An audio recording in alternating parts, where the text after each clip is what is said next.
Bertrand Scholler, bonjour. On se retrouve en ce mois de mars pour la deuxième fois de l'année. On avait fait un point sur une bonne synthèse du mois de janvier. La dernière fois qui avait été assez riche. J'ai envie de dire qu'on a eu un mois de février au début un peu plus soft, mais qui s'est terminé un peu comme le mois de janvier s'est fini avec un gros événement. On va faire un résumé. Je vais juste faire une synthèse de ce qui s'est passé jusqu'à maintenant. On a eu l'enlèvement de Maduro au Venezuela qui a été très très marquant et qui a été un peu le gros événement de cette année, qui a eu lieu le 3 janvier. Ensuite, bon, on va pas revenir sur tout ce qu'on a évoqué. J'invite les gens qui n'ont pas vu la vidéo à voir la première de janvier. Mais en tout cas, on avait fini sur la fameuse affaire Epstein qui a explosé le tout dernier jour de janvier et qui a quand même, faut dire, bien animé. À la fois là, ça a animé autant les médias classiques que les médias dissidents. Ça, là, pour le coup, tout le monde convergeait sur cette affaire Epstein. Le milieu médiatique classique était quand même très très prudent, essayait de pas trop donner raison aux complotistes qui, pour une fois, pouvaient dire qu'ils avaient raison. Et les dissidents nous expliquaient que, enfin, une grosse partie en tout cas de la dissidence nous expliquait que les vannes étaient ouvertes et que, en gros, l'état profond allait tomber, qu'avec cette affaire Epstein, enfin, tout allait être révélé.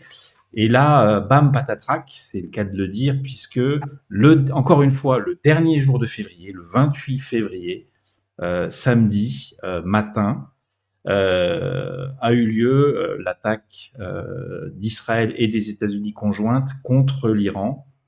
Et donc, on est quelques jours après cette attaque-là. Quelque part, on peut dire que l'affaire Epstein elle est globalement la majorité de tout ce qui a été évoqué, c'est parti aux oubliettes là.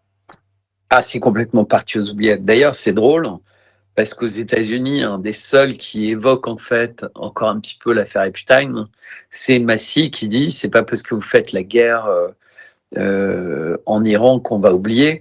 Mais le problème, c'est que ce serait vrai s'il y avait une sincérité dans cette guerre. Et comme dans toutes les guerres, toutes les informations et tout ce qui en sort est complètement manipulé. Et l'idée, c'est non seulement que les gens regardent la guerre, bien qu'ils ont très peu d'images, ils ont en boucle les très rares missiles ou drones que l'Iran réussit à envoyer, parce qu'ils n'en ont plus. Ils en ont gâché des centaines pour faire trou, je sais plus quoi, tu sais, leur truc de l'année dernière. Puis, ils en ont envoyé une vingtaine par jour pendant 12 jours, pendant la guerre des 12 jours. Alors, les premiers jours, il y en avait plus, mais à la fin, bon an, mal an, ils réussissaient à en envoyer une vingtaine. Pendant ce temps-là, tous les résistants disaient « Regardez, c'est génial ». Et puis, pour l'instant, ils n'ont pas envoyé les meilleurs. Finalement, ils n'ont jamais envoyé les meilleurs. Mais en même temps qu'ils en envoyaient 20 par jour, tous les silos, tous les camions et tous les tunnels étaient détruits. Ils en ont sans doute réparé un certain nombre pendant l'accalmie. Mais là, dès que l'accalmie était passée et que, comme tu dis, ils ont commencé à être à nouveau bombardés samedi dernier, là, tout ce qui restait debout a été détruit. Et j'ai aucun mal à les croire, 50% des missiles, d'après l'armée israélienne, autant Trump ment tout le temps, autant l'armée israélienne, quand elle donne ce genre de chiffres, elle ressemble plutôt à l'armée russe, tu vois, ils sont pas là pour passer pour des menteurs. Trump s'en fout de passer pour un menteur à longueur de journée parce qu'en fait, il est un peu comme Sarko, tu sais. Lui, il est dans le mouvement permanent. Donc, il laisse les gens méditer. C'est ce que disait Dugin d'ailleurs. Il dit cette guerre est claire. Les gens n'ont toujours pas compris. Et quand ils comprendront, ils vont méditer ça pendant des centaines d'années en se demandant comment ils ont pu pas comprendre. Mais entre-temps, ils s'en seront pris plein la gueule. Tu sais, toi comme moi, on le sait bien, Frédéric, combien de gens intelligents sont comme des poulets sans tête dans la basse-cour du Covid? Non mais, il y a des gens, 90% de leurs neurones sont encore à croire qu'ils peuvent gagner sur le tapis vert. Trump, il est président depuis 1 an et 2 mois maintenant. Fauci coule la retraite la plus heureuse qui soit possible de couler aux États-Unis. Obama est très loin d'être en garde à vue. Et les Clinton, quand ils sont convoqués, en fait, ils retournent l'arme vers Trump en disant on exige qu'il soit entendu et on exige que tel document soit sorti. Oui, ils ont moi j'ai vu des images, ils ont presque l'air amusés sur les images. Ouais, Tu vois Clinton qui sourit en regardant comment dire, je crois que c'est des extraits de photos, des trucs Epstein, tu le vois sourire le mec. ouais. C'est vrai que ça fait pas Mais, penser à des gens qui vont tomber. et si tu veux, c'est comme Sarko qui, quelques jours avant d'aller en prison, est reçu chez Macron. Le mec, il est condamné à 5 ans de prison. Il n'est pas condamné 5 ans de prison. Et il n'est que condamné à 5 ans de prison parce que la plupart des gens qui auraient pu témoigner dans cette affaire ont été tués ou ont été suicidés. Ce qui est pareil. On n'a jamais vu ça.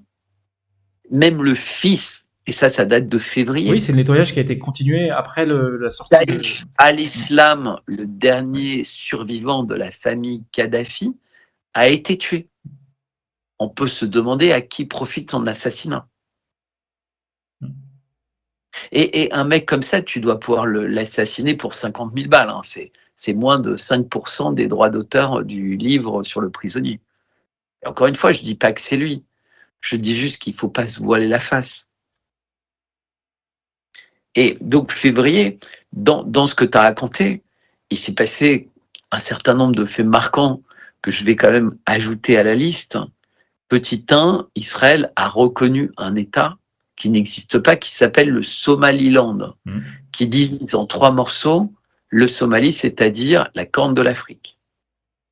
On a eu encore et toujours des bombardements au Liban, c'est-à-dire que les derniers chefs militaires avaient été tués en prévision de ce qui se passait et ce qui se passe maintenant.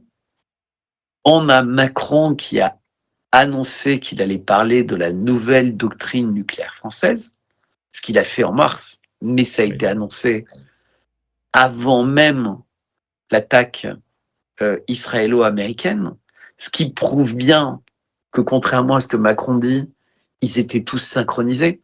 Parce que qui peut croire que la France ne sait pas à la minute près par Israël ce qui va se passer? En tout cas, il a dit l'inverse. Il a dit même qu'aucun pays européen n'était au courant.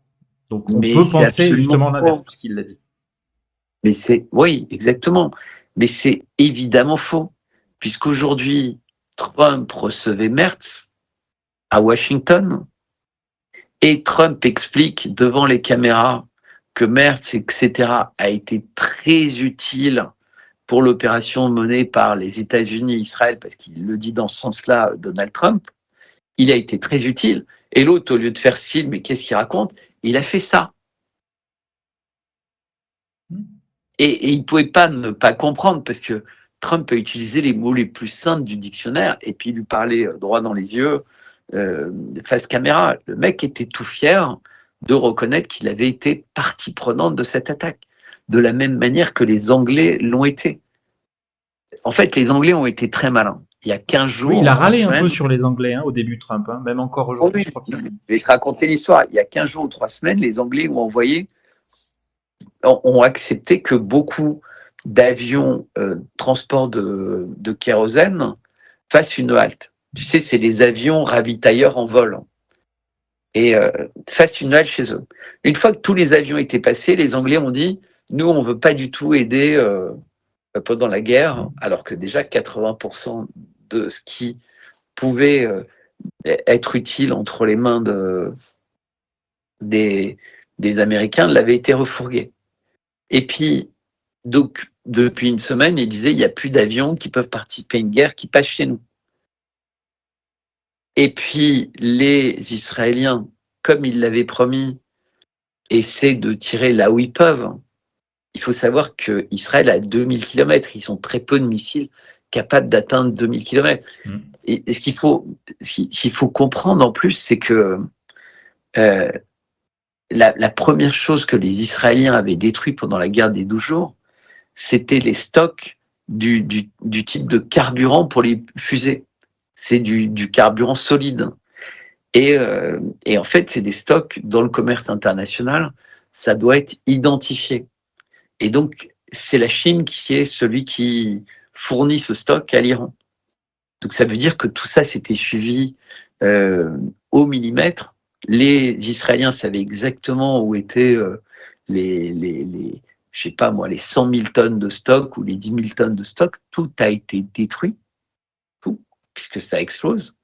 Et, euh, et avant que la Chine en renvoie, si tu veux, quand les Chinois ou les Russes voient ce qui est en train de se passer, ils doivent se dire autant garder le maximum de choses pour moi. Sauf que ça marche pas comme ça.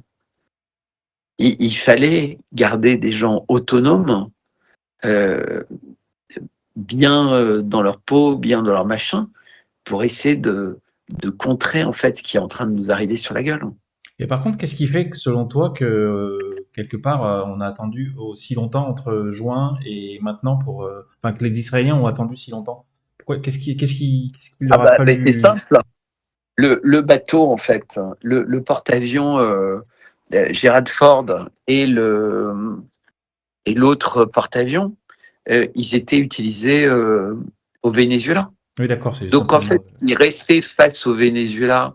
Mais finalement, la présidente par intérim, Delcy Rodriguez, elle a cédé à 100% sur les demandes américaines. Le pétrole vénézuélien est entre les mains des États-Unis et toutes les ressources. C'est-à-dire que les Chinois, qui étaient dépendants du pétrole vénézuélien, qui ont investi depuis des années dans les infrastructures vénézuéliennes, voient le truc passer sous leur nez, ils ne le défendent pas. Depuis le Venezuela, 100% du pétrole qui arrive à Cuba venait depuis le Venezuela. Les Russes ont envoyé un pétrolier pour désenclaver le Venezuela. Le pétrolier a été saisi, les Russes n'ont rien fait. Qu'est-ce- Ils Et, n'ont rien fait. et toujours pas en Iran, d'ailleurs, pour l'instant, à part des paroles. Même pas, même pas. Ça devrait C'est questionner que beaucoup des de, excuses. ça devrait questionner Ah ben beaucoup moi, ça me de questionne. monde dans la dissidence, normalement. Ben oui, mais on est toujours en train de nous dire que, attendez, à un moment donné, les Chinois ont fourni ça aux Iraniens, les Russes ont fourni ça.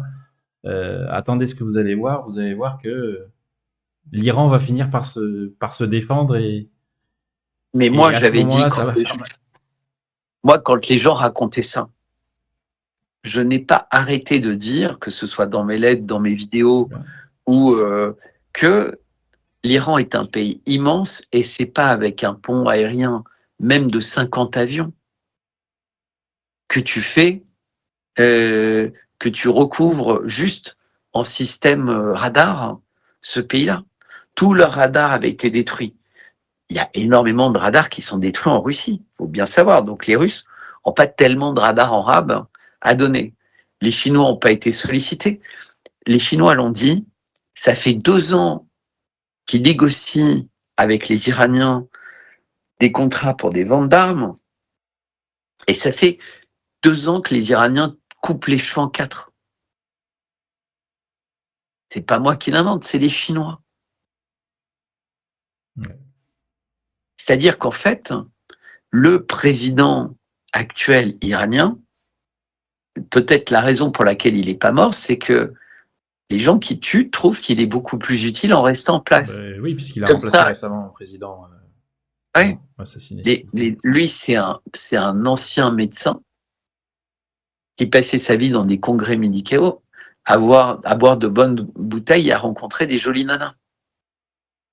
Donc il est totalement occidentalisé.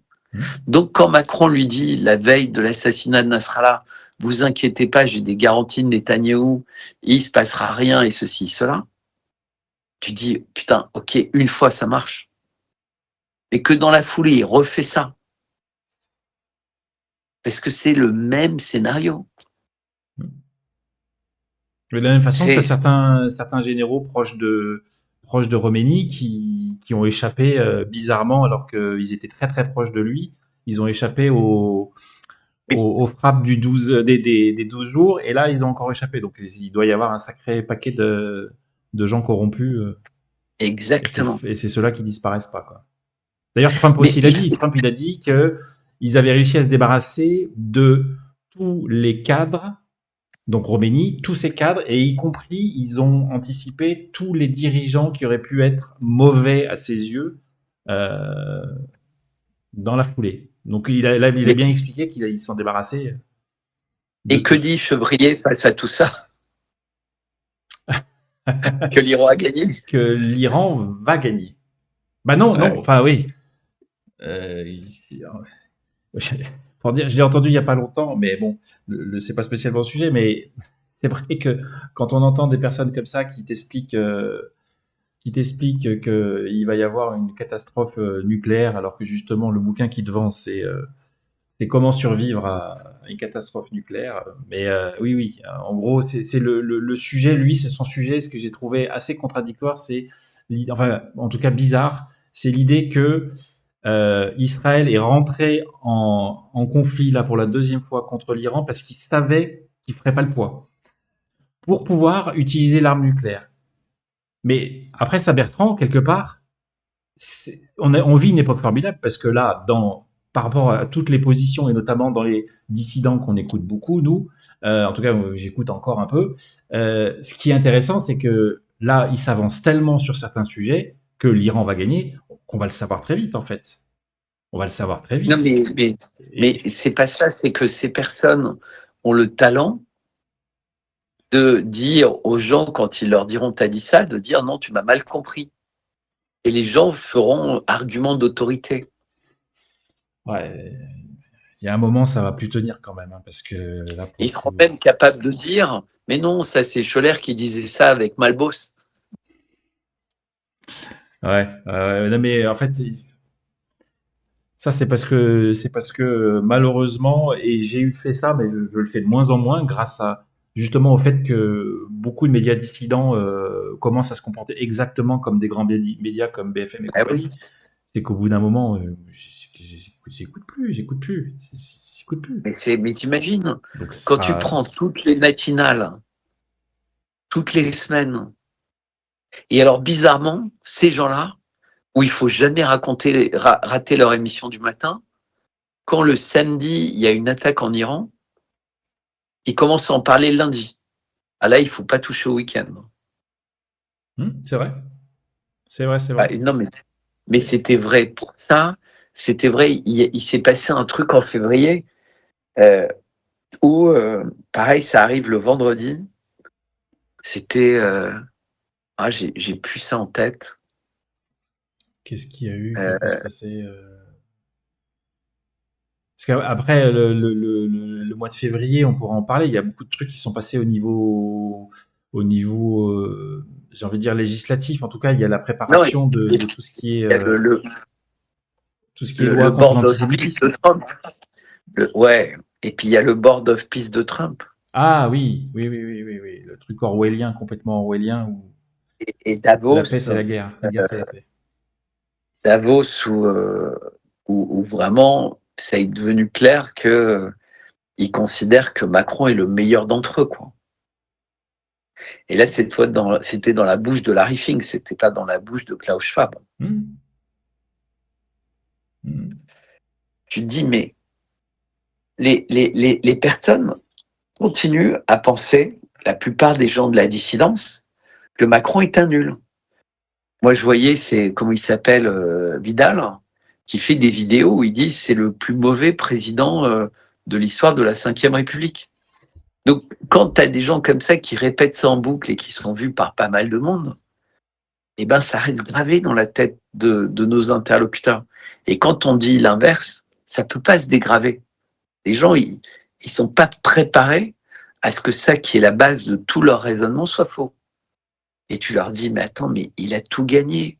Il a gagné la dissolution, il a mis Le Cornu comme Premier ministre, il a brûlé Notre-Dame, il a étouffé les Gilets jaunes, il a mis l'IVG dans la Constitution, il a fait passer l'euthanasie, il va faire passer l'anti-antisionisme.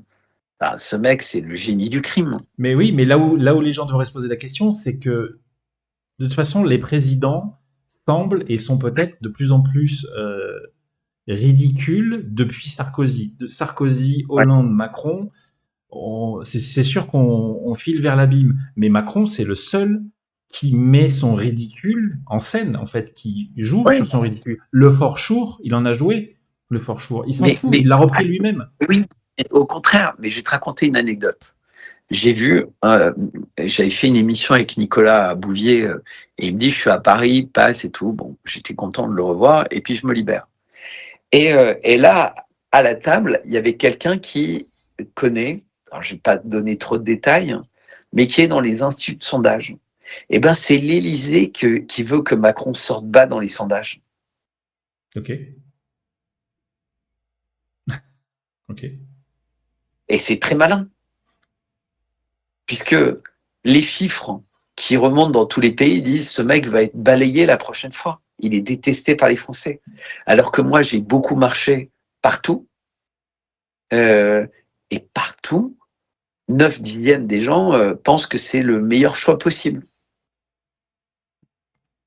9 personnes sur 10. Ben, et puis ça ne va pas changer puisque il Ah, y a l'épouvantail Bardella d'un côté et l'épouvantail Mélenchon de l'autre. Donc, mais écoute, quand il n'y a plus je de te choix. disais tout à l'heure, quand on était en partie, en aparté, je prenais un café tout à l'heure dans un bar où j'aime bien aller. Et, et puis j'écoutais distraitement la conversation et tu avais la patronne du bar et devant elle, il y avait un type qui est artisan. Alors d'abord, il mauguerait sur les immigrés qui sont payés 800 balles alors que lui, il a travaillé toute sa vie depuis qu'il a 15 ans et il aura 1200 balles sur lequel lui paiera des impôts alors que les mecs qui ont 800 balles, ils ne payent pas d'impôts puisqu'ils n'ont pas d'identité, de papier, de numéro des impôts, de machin. Et puis il discute de plein de choses. Et puis à un moment, bah, moi je me lève pour aller régler. Et puis tu sais, j'aime bien prendre les trucs un peu comme une boutade. Et, euh, et puis, euh, et puis j'arrive assez vite à évoquer le sujet de l'international, du nucléaire, de Brigitte. Et le mec, il est parti comme une mitraillette. Brigitte, c'est pas assez masculin comme prénom. Euh, le nucléaire, moi, je ne sais pas où j'ai entendu ça, mais je crois que c'est vrai. Le mec, ça doit être l'antéchrist. Donc le type, il racontait ça.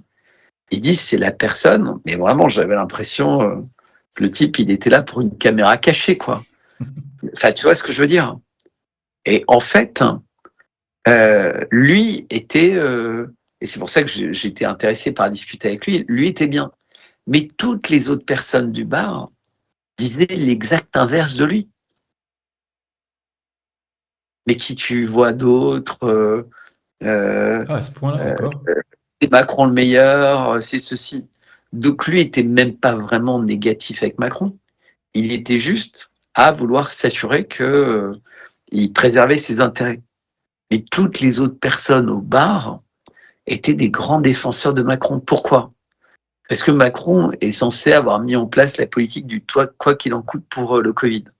Donc ceux qui disent qu'il pourrait avoir des mauvaises intentions, ils sont cons parce que il a sauvé l'humanité.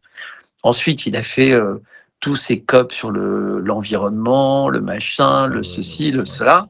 Et la conclusion de tout ça, c'est que, en fait, quand tu regardes euh, Macron, les gens disent, le mec, il est génial. Il fait, il fait face à Trump, il fait face à Poutine, il fait face à l'Afrique, il fait face à tout le monde. Il a un vrai leadership en Europe. Van der Leyen, pas plus tard qu'hier, disait qu'il était le meilleur d'entre nous. Et elle n'est pas la première à le dire. Il faut qu'il rejoigne la dissidence, il serait pas mauvais aussi, hein, la dissidence, hein, pour convaincre Mais tout le monde. n'importe où, mais n'importe où, il serait pas mauvais. Tu sais, aujourd'hui, je fais une vidéo et je pousse un peu, c'est un vrai coup de gueule, quoi. J'étais vraiment, je savais plus quoi faire à part pousser mon coup de gueule. Et, euh, et donc, il y a plein de gens qui ont trouvé ça bien parce qu'ils ont ressenti que c'était sincère, que c'était pas calculé, pas ceci, pas cela. Bon, il y en a qui m'ont dit que c'était peut-être pas une bonne idée parce que, Faut pas s'énerver. mais il y en a qui sont venus intervenir que pour savoir quel serait le prix pour louer un morceau de chambre de bonne ou une chambre de bonne ou un machin. Parce qu'en fait, les comment dire, les euh, je sais plus ce que je voulais, où je voulais arriver, mais les, les personnes ne voient aucun danger dans ce qui se passe en ce moment. Pour eux, Macron protège le monde, ils peuvent continuer leur petit business. Mais là, j'avais une idée en tête et j'ai complètement Tu m'as ça, parlé mais de ça chambre, va t'as me parlé revenir. de chambre de Alors, bonne. Pour l'instant, oui, oui, j'ai- mais je réussis plus à savoir pourquoi je voulais parler de ça. Ça va me revenir. Voilà, restons là-dessus. Et Non, mais en tout pour cas, par rapport à ce que repartir. tu disais, les gens, je trouve que les gens sont anesthésiés, mais sont anesthésiés justement par les mauvaises nouvelles. Il y a tellement depuis le Covid, il y a tellement de mauvaises choses qui nous sont présentées, rabâchées en permanence. Mine de rien, la plupart des gens continuent à regarder le journal de 20 heures. Ça doit faire 20 ans que je l'ai plus vu, mais la plupart des gens sont perfusés à ça. Et à un moment donné, en fait, les gens se sont habitués à ça. C'est pour ça qu'en fait, ils sont insensibles Ouais, à Gaza, ils sont insensibles même au sort des Iraniens. Parce que, en fait, ce qu'ils voient à la télé dépasse de loin toutes les fictions qui les ont nourris depuis longtemps. Mais c'est fini maintenant, en fait. Les gens sont anesthésiés. Ils sont anesthésiés ouais, ouais, au niveau du ouais, mental, au niveau des émotions. Il y a plus rien. Et mais parfois tu regardes certaines émissions, euh, y compris sur TVL, qui a des émissions qui étaient devenues des émissions phares, mais le niveau maintenant il est inférieur à Hanouna. C'est-à-dire à la limite, le débat intellectuel chez Hanouna est nettement supérieur, plus limpide, plus machin, etc. Parce que l'avantage chez Hanouna, c'est que tout ce qui est dit, tu comprends que c'est l'inverse qu'il faut penser. Donc c'est relativement facile. Mais là, euh, c'est des gens qui se plaignent, on est dans le populisme de la télé mainstream des années 80. C'est-à-dire les mecs, ils nous font le remake de ce qu'il y avait à la télé il y a 40 ans sur Internet. Donc tu regardes, c'est les débats genre Polak, mais en fait, tu vois, c'est Zemmour et Nolo, mais version minable. Et je les trouve vraiment mauvais, Zemmour et Nolo. Mais ils étaient dans une chorégraphie, tu vois, capable de mettre à l'écran 1 million de personnes. Là, on a des gens, ils font la fête pendant un mois s'ils font 100 000. Bon, toi et moi, on en est loin. Donc mais en même temps, peut-être qu'on ne cherche pas les chiffres. On voudrait juste avoir plus de chiffres parce qu'on pense que c'est intéressant, mais c'est parce que c'est intéressant que les algorithmes nous aident pas. Tu vois, je me suis amusé à faire un test aujourd'hui, comme j'avais 3 interviews qui durent chacune à peu près 20 minutes, enfin pour 3 grandes chaînes russes. Eh ben, en fait, le système ne propose mes vidéos qu'à mes abonnés fidèles. YouTube ne fait rien pour que quelqu'un me ah non, découvre. c'est tout cloisonné maintenant. Ouais, oui. Rien. Pas le moindre effort. Et ce qui fait qu'en fait, toutes les vidéos, chose. Au début, il y a 2 ans, quand j'ai lancé ma chaîne, tous les mois, je gagnais 1500, 2000 abonnés en faisant 1 ou 2 vidéos par semaine. Donc, je suis assez vite arrivé à 30 000. Depuis, pendant 2 ans, c'est resté plafonné entre 35 et 40 000. Donc, ça montait un peu, ça descendait un peu, ça montait un peu, ça descendait un peu, mais totalement plafonné. Et alors que mes vidéos, ils étaient sur un trend 30 ou 40 000 personnes par vidéo, et je me rappelle, j'avais le souvenir, dès la première heure, j'avais genre 3 000 personnes qui avaient vu. Comme ça m'est arrivé certaines fois quand Karl refaisait une nouvelle chaîne, parce qu'il avait fait sauter la précédente. Et les premières émissions, on faisait trop 4 000 vues, et ça finissait à 40 000 vues. Puis dès qu'il savait que c'était Karl et moi qui avaient rouvert cette chaîne, après, ça se cassait la gueule. Et, C'est clair. et par exemple, avec ma chaîne, donc j'étais à 30 000 pour simplifier. Puis, quand les algorithmes sont devenus sévères, j'avais du mal à dépasser les 2500. Puis 3000, puis 3500 vues, puis 4000, puis 4500. Puis je suis remonté à 10 000. Puis ça m'a fait redescendre pour des moyennes à 4000. Et je ne sais pas comment ils font pour ne programmer, pour faire des programmes uniquement pour les gens comme moi. Je sais pas, mais en tout cas, Et ça devrait poser question pour ceux qui se complaisent se disent qu'ils sont dans le bon camp, qu'ils écoutent la dissidence qui est dit, qui ne devrait pas être entendu ailleurs, alors qu'ils écoutent des personnes qui ont, bon, il y en a pas beaucoup, mais qui ont plus d'un million d'abonnés. C'est à un moment donné, faut se poser la Mais oui, question, un minimum, c'est dire pourquoi cette personne que j'écoute, soi-disant très dissidente, détestée, etc., arrive à toucher un public de plus d'un million de personnes. mais Toxin, en 2 ans, 520 000 abonnés. Tu demandes GPTV, leur chaîne, elle plafonne depuis 2 ans. Elle est montée très vite et maintenant ils sont utiles, mais Toxin étant bien plus utile, les algorithmes ont favorisé Toxin. Et je regardais par exemple, aujourd'hui, alors tu as Assino, je sais plus, il a dit des conneries sur l'Iran, il n'y a qu'à regarder le titre de la capsule. Je l'ai vu et puis je me suis dit, mais comment est-ce que ça peut être la phrase clé du truc? C'est l'inverse de ce qui se passe. Mais ils sont tous allés au crachoir. C'est-à-dire qu'ils ont dû se battre ce week-end pour dire je voudrais être celui qui parle de l'Iran. C'est-à-dire qu'en fait, les mecs sont dans une course à l'audience et donc, quelque part, ça devient autoréalisateur. C'est-à-dire qu'ils ne se cassent pas tellement la gueule parce que quand tu es devenu le plus gros, les gens se battent pour venir parler chez toi. Même si tu es de la merde. Mais ce qui est vicieux en plus, c'est que tous ces gens-là que tu cites, moi que j'écoute de toute façon, Asselineau, sur tout l'aspect européen, il est très très bien, machin. Mais tous ces gens-là, moi je vais pas trop m'amuser à les citer parce que je les ai écoutés longtemps. Je ne veux pas leur faire de la pub. Le but, non, et puis le but c'est pas de leur, de toute façon, le but c'est pas d'assassiner qui que ce soit. Mais en fait, ce qui est vicieux, c'est que ces gens-là, globalement, ont une analyse correcte sur le conflit en Ukraine depuis 2022. Et du coup, aujourd'hui, ils arrivent, ils ont gonflé, ils sont très écoutés. Mais effectivement, sur la situation Iran-Israël, pour le coup, c'est vrai que ils sont unanimes et c'est pour ça que je te disais tout à l'heure, moi je vois pas comment à un moment donné, dans quelques semaines, on va pas pouvoir se rendre compte que tout le monde, dans la dissidence, en partie, s'est trompé sur l'idée que l'Iran pouvait l'emporter et tenir tête sur le long terme à Israël et aux États-Unis, quoi. Bien sûr, mais quand tu regardes en fait le produit phare, pour reparler de Toxin, c'est quelqu'un qui s'appelle Berkoff. Berkoff explique que le monde entier devrait être en liesse parce que l'ayatollah Khomeini a été éliminé. C'était la couverture hier du Parisien. C'est-à-dire qu'en fait, les gens ne se rendent pas compte qu'ils sont censés être des démocrates, qu'il y a un système international qui est bafoué et ils trouvent ça normal. Et ils ont cette espèce de prisme sioniste qui est inimaginable, mais dont ils ne se cachent même plus. Oui, c'est clair.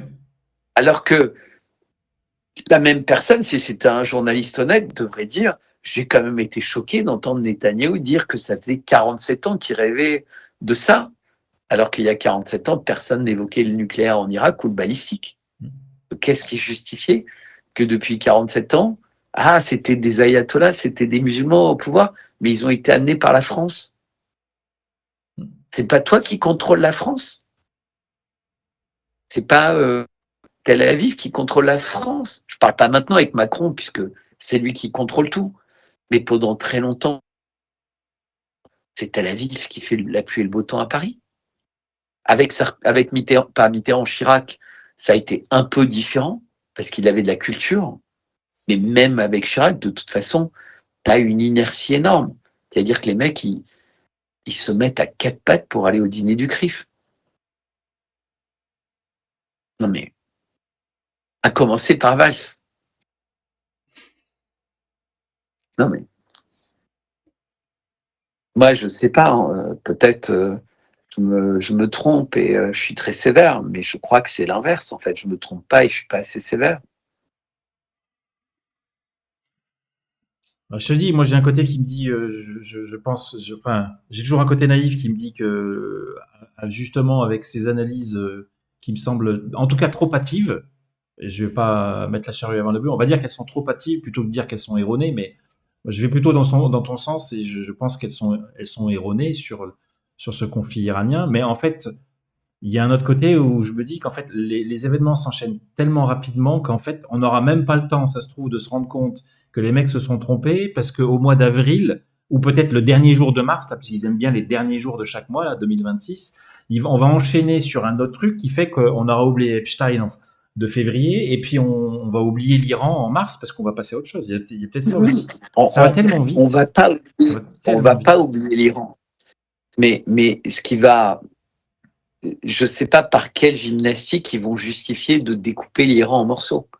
C'est-à-dire qu'en fait, alors que la Russie n'a pas le droit de récupérer par référendum le Donbass et la Crimée, là, ils vont expliquer que la Turquie a le droit de récupérer, ou l'Azerbaïdjan a le droit de récupérer ce qu'ils appellent Azerbaïdjan du Sud.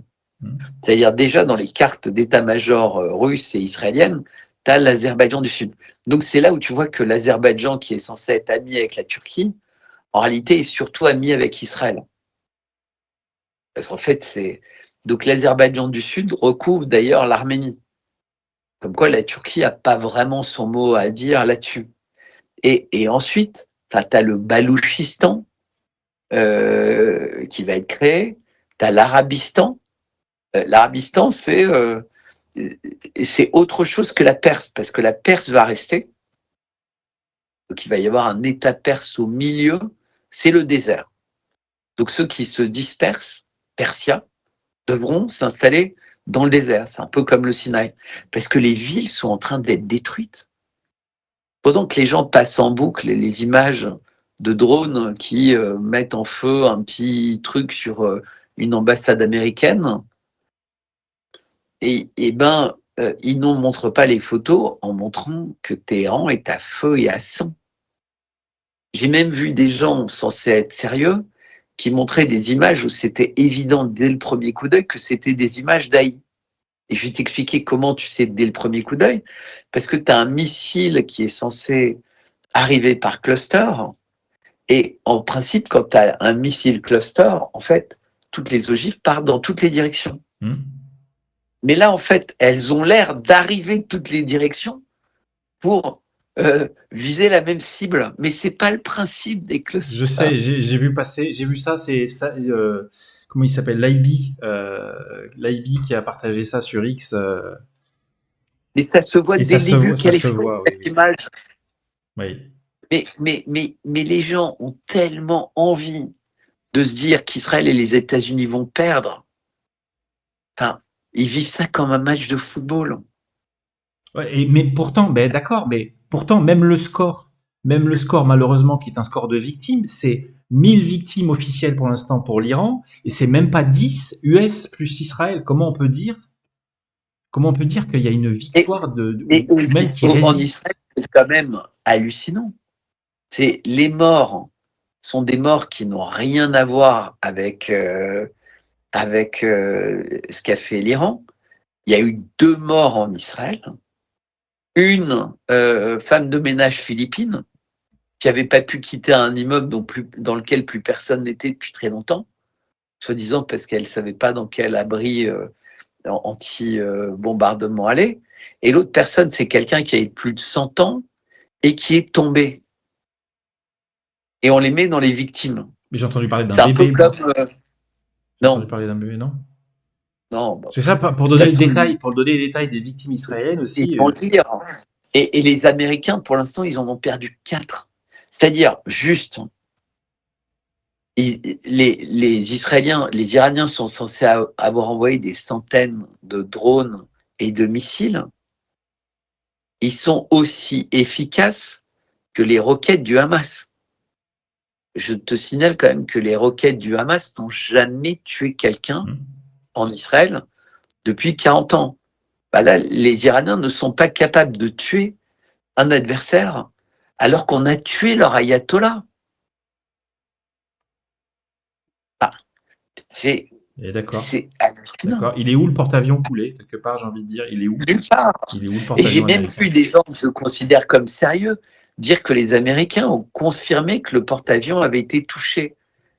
Et moi, demain, je vais dire l'inverse, je vais me faire insulter.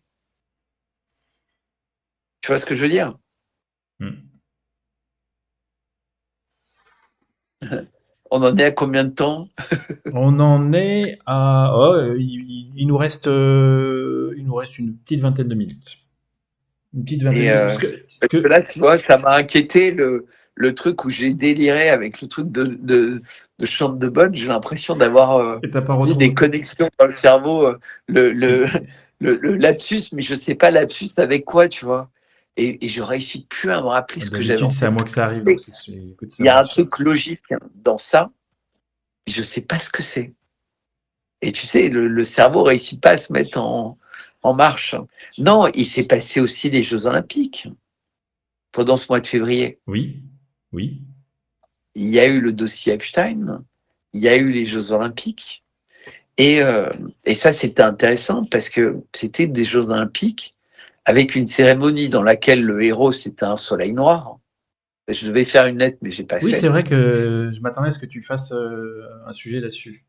Parce que du coup, moi, Le je me truc, suis pas intéressé. J'ai vu globalement que c'était beaucoup plus traditionnel et beaucoup plus clean exactement, que les JO de exactement. Paris, mais que certains avaient vu quand même des signes un peu bizarres, des trucs un peu bizarres.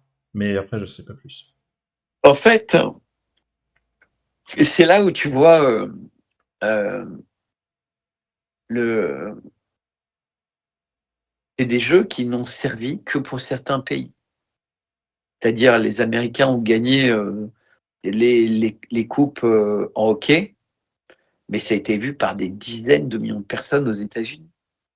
Ils ont battu le Canada à chaque fois 2-1, à chaque fois en prolongation, à chaque fois. Et, euh,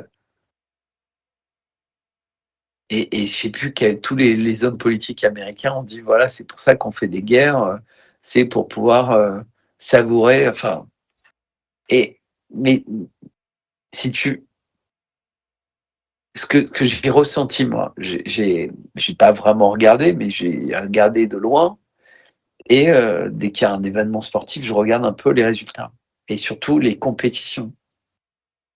Il y a des compétitions par équipe dans ce sport où il faut que le pays soit milliardaire pour pouvoir présenter des équipes. Tu vois, en, et, et que ce soit en bobsleigh, en biathlon, en machin, etc. Biathlon par équipe, comment veux-tu financer des équipes à longueur d'année pour s'entraîner alors que c'est pas un sport où il y a des compétitions dans l'année et et il y a quelques nations seulement, enfin tu vois la Norvège, j'entendais son équipe de 4, ils sont tous dans les 10 premiers du monde. Ensuite, il y avait la France, ils sont tous dans les 30 premiers du monde.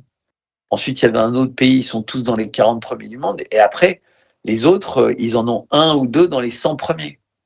Bah, tu vois, et après, c'est vrai pour tous les pays. Donc, ce qui veut dire qu'en fait, euh, la médaille d'or, d'argent et de bronze, elle est pour les 3 pays Elle se joue pour qui trois pays, ouais. ont tout le monde dans les. Et c'est exactement ce qui s'est passé. Bah, la France a raflé beaucoup de médailles et la Norvège a terminé premier du classement au mondial, des JO. Bah, parce que Mm. la Norvège, ils prennent tellement en ski de fond et en machin. Et en saut à ski, et même un peu en descente, ils sont bons. Et puis dans d'autres trucs, je sais pas moi dans quoi ils sont bons. Mais euh, c'est devenu tellement obsolète. C'est quoi des Jeux Olympiques dans lesquels il n'y a pas les Russes? C'est quoi Mm. enfin, et puis surtout, euh, et encore une fois, je ne veux pas qu'on me fasse dire ce que je dis pas, mais cette manière d'imposer aussi à la télé les Jeux paralympiques, enfin, tu vois, les handicapés, c'est vrai que c'est un exercice énorme pour eux de, de faire de la compétition, entre guillemets. Mais la manière avec laquelle tu es sélectionné, si tu es diabétique, tu as moins 30%. Oui, Si tu es manchot de la main gauche, tu as moins 30%. Ça veut dire que les diabétiques et les manchots, ils sont dans la même compétition.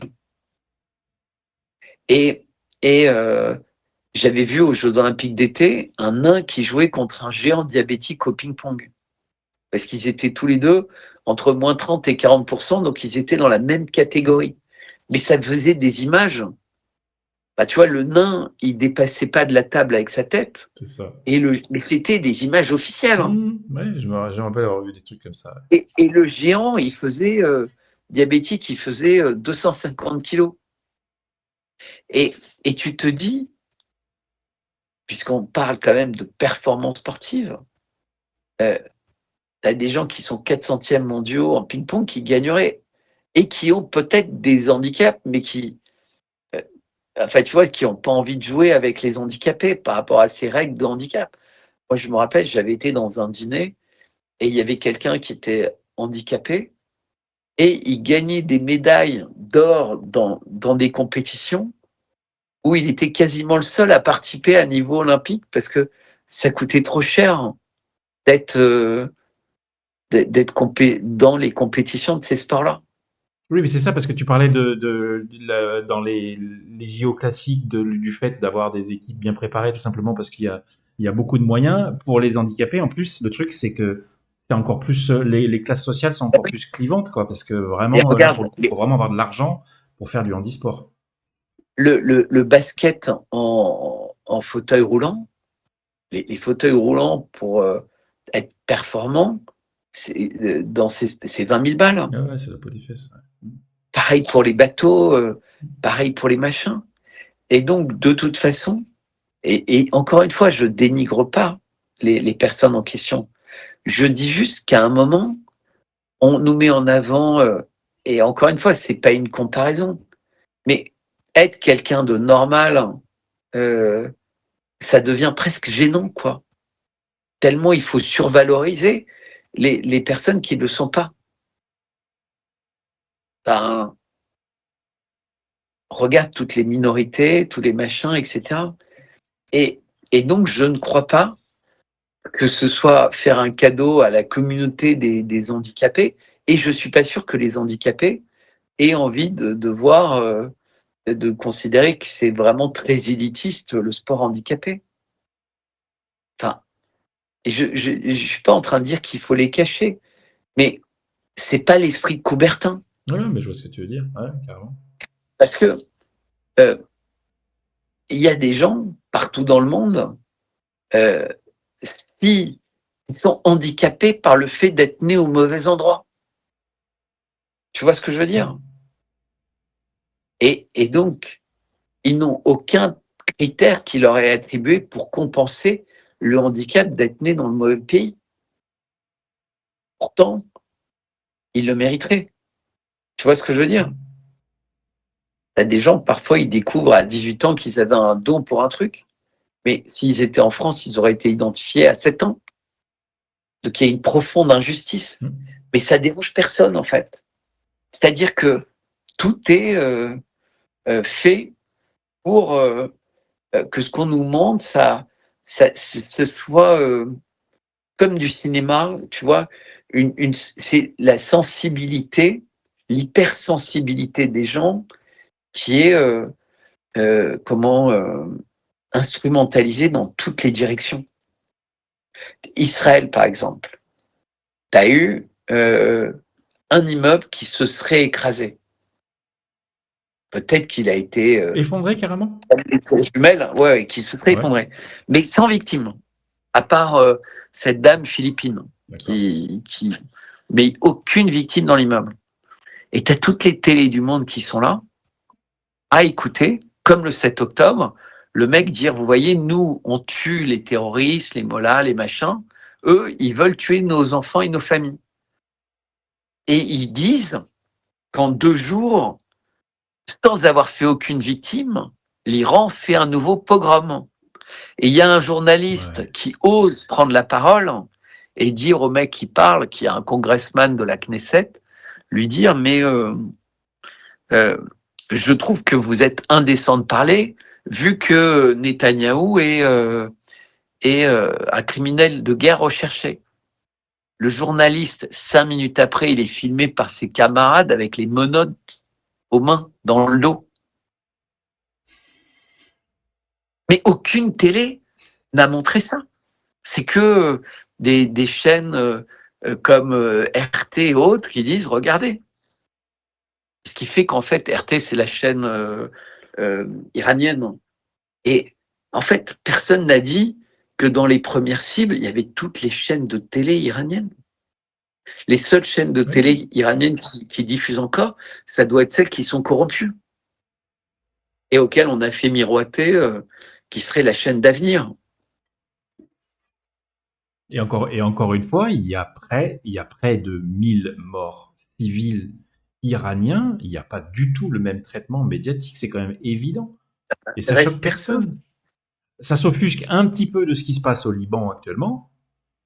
Parce que, encore une fois, Mais Israël fait au Liban ce qu'on peut reprocher à Poutine en Ukraine, c'est-à-dire de créer une zone tampon à la frontière du pays. Mais c'est deux poids, deux sauf mesures. qu'ils tuent des milliers de Mais personnes. oui. En fait, ils ont détruit des hôpitaux, soi-disant, pour tuer un capitaine du Hezbollah. Ils ont tué un quartier entier de Beyrouth. Ça fait 1900 morts en un bombardement. Mais comme ils avaient tué Nasrallah, tout le monde devait fermer sa gueule. 1900 morts dans le quartier. Il faut voir les images. C'est un quartier, c'est quasiment une bombe nucléaire qui est tombée en termes de puissance. Non, mais c'est comme Roménie, on peut se féliciter qu'il soit mort. Il est quand même mort avec ses petits-enfants. Il est quand même Ouais. mort avec ses petits-enfants. Comme Kadhafi est mort avec Et ses son fils petits-enfants. était censé être son successeur, parce qu'il était en pleine réunion politique avec ses successeurs possibles, qui ont tous été tués en même temps.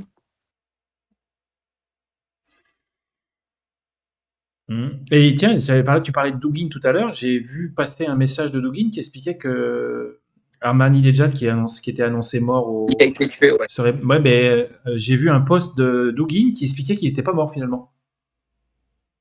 En tout cas, ce qui est sûr, c'est que c'est pas une mauvaise nouvelle pour les Iraniens s'il est vivant, parce que c'est sans doute le meilleur président que les Iraniens aient eu depuis très longtemps.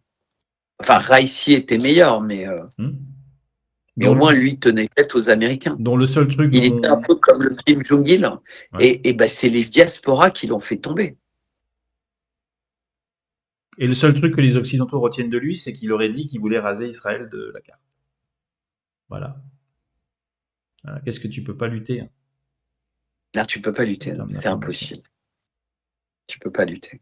Donc il y a eu les Jeux Olympiques, les Jeux Paralympiques. Ben, il y a eu l'avancement, même si à nous écouter là, je vois pas pourquoi il y aurait besoin réellement d'une loi pour criminaliser, en tout cas associer l'antisémitisme et l'antisionisme, puisqu'en fait c'est déjà un tabou sans loi de critiquer Oui. Israël. Mais malgré tout, donc il y a sur le mois de février, on a beaucoup entendu parler avec l'apogée, on va dire Mélenchon, de cette on va dire là de plus en plus criminalisation de l'antisionisme, en tout cas de la critique d'Israël, même pas par emploi.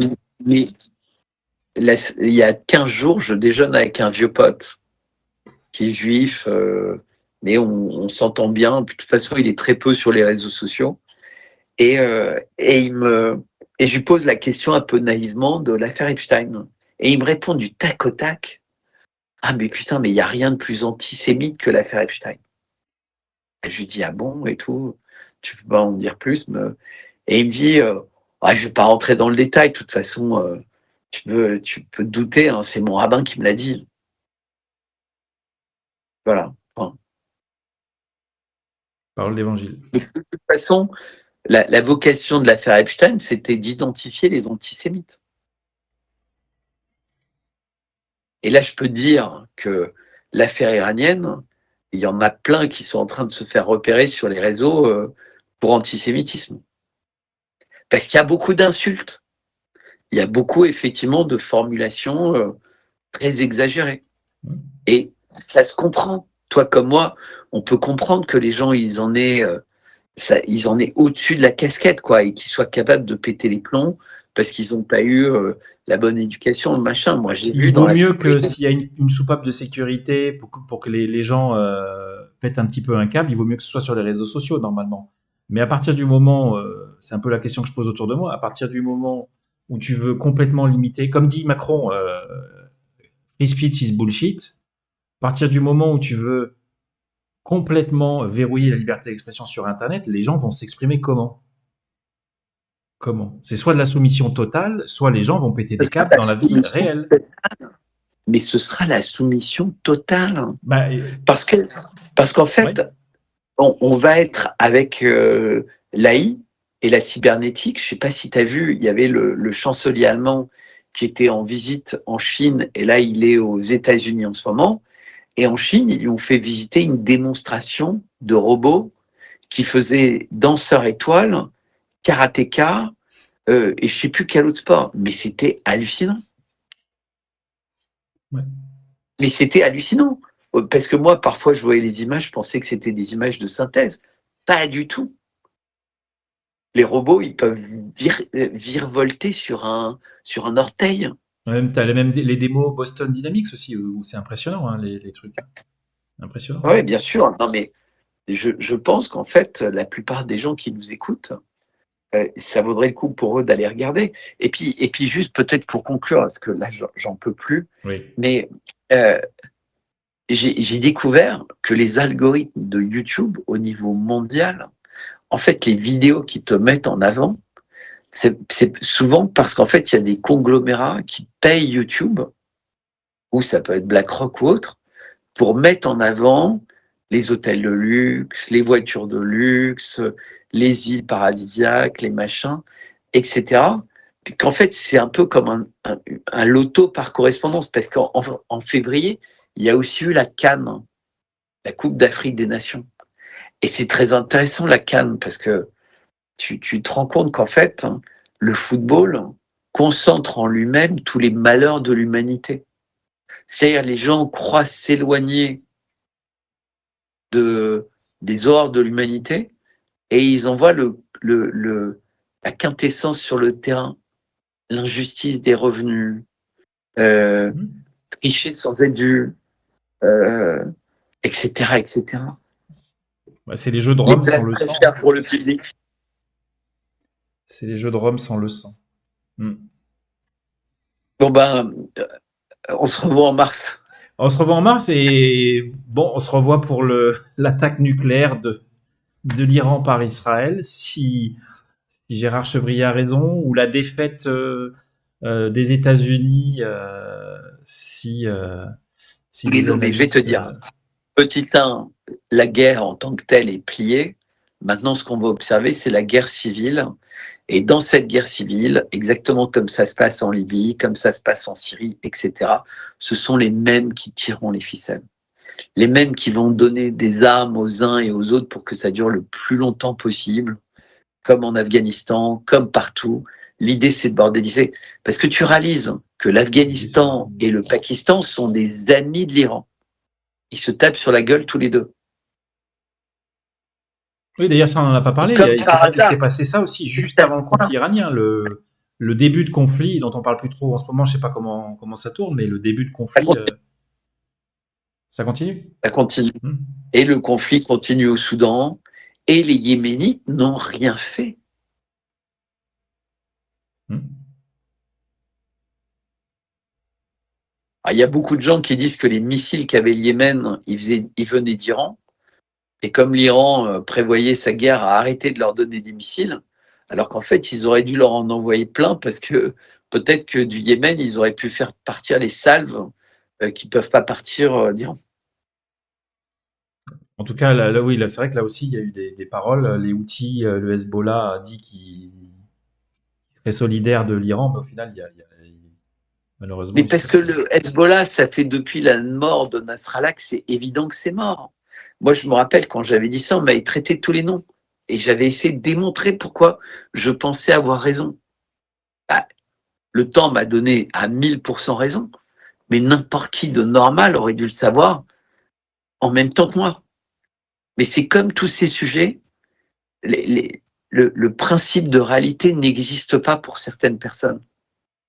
Ils sont dans un monde de bisounours, en fait, alors qu'on est face au diable. C'est ça. Bon, en tout cas, on se retrouve début avril. Et tu te rappelles, j'avais espéré sur le dernier point pour janvier que que le conflit iranien se déclenche pas. Malheureusement, il s'est déclenché. Bon, j'espère Mais vraiment de que... fait, c'était inexorable. Inexorable, puisqu'au moment où les Iraniens, je ne sais plus si on se disait en aparté, acceptaient les conditions américaines, ils ont été bombardés. Merci la France qui était de nouveau derrière le faux vrai intermédiaire. Et les gens qui sont tombés dans le piège ne le diront jamais. Et c'est quoi le double jeu que jouent les survivants au sein du gouvernement? On ne le saura jamais. Mais on pourra avoir des petites idées. Mais en tout cas, la France est bien l'antre du mal. Hein. Tous les discours de Macron sur le nucléaire le prouvent s'il y en a qui ont encore des doutes. Là, pour le coup, même dans la dissidence, il y en a quelques-uns qui commencent à... Mais ils reviendront en arrière, il suffit d'une baffe dans un avion. Allez, on se retrouve au mois d'avril pour le point de mars. Merci Bertrand, merci Salut beaucoup. Frédéric. Salut, bonne soirée.